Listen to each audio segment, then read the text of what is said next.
Hello friends, net aspirants and all my dear students।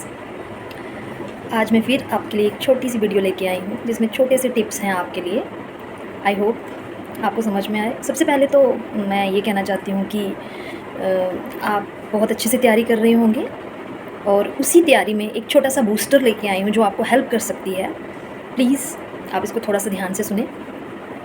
I want to help you people.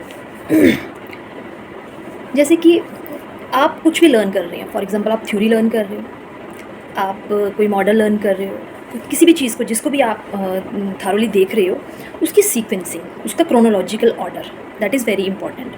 NTA ने एक नया सा trend रखा है आजकल। जब भी एग्ज़ाम होते हैं आप ये चीज़ ज़रूर फाइंड करोगे, आपको अरेंज करना। बहुत बार ये स्टेप्स आते हैं कि आप जो भी एमसीक्यू आएगा इसके जो स्टेप्स हैं उनको अरेंज करो। अगर आपने किसी भी टॉपिक को थारोली देखा है, अच्छे से देखा है, तो मोस्टली हम लोग ये सोचते हैं हमें क्रैम नहीं करना, हमें पता है, हमें अंडरस्टैंडिंग है, हम उस तरह से उसको पूरा लर्न करके चले जाते हैं, हमें अंडरस्टैंडिंग है। That is good thing. But NTA अगर इस तरह का घुमा के बच्चों को क्रोनोलॉजिकल ऑर्डर उसका जो है वो आना चाहिए, इस तरह के क्वेश्चंस अगर आ रहे हैं, तो why not we should do like this. I think we should do like this because it helps us ना। अगर हमारा एक मार्क्स भी इन चीज़ों से बनता है, दैट इज़ वेरी इंपॉर्टेंट।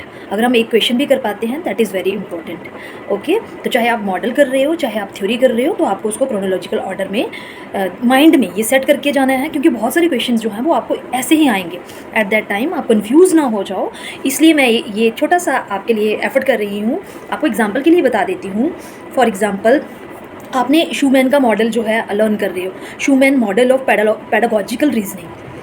अगर आप ये लर्न कर रहे हो तो उसमें जो उसके स्टेप्स हैं, for example first step is the comprehension, then transformation, after that instruction, then evaluation and the last is the reflection. ठीक है, these are the easiest. I think आप अरेंज कर भी लोगे।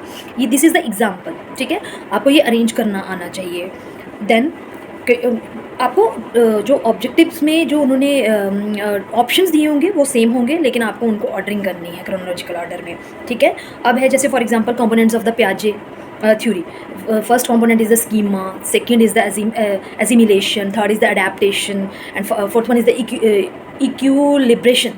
ठीक है, अगर ये आते हैं तो ये भी ईजी हैं, आप कर भी लोगे। समटाइम्स 5 या 6 दिए होते हैं, उसमें से एक मिस कर दिया होता है और आपको तब भी उनको अरेंज करके लगाना होता है। तो आपको इस तरह से तैयारी करनी है। आई होप आपको समझ आया होगा। मैं चाहती हूँ आपकी तैयारी जो है बहुत अच्छी हो जाए, और मेरी ये वीडियो थोड़ी सी भी अगर आपकी हेल्प करती है तो मुझे तो बहुत अच्छा लगेगा। Thank you all.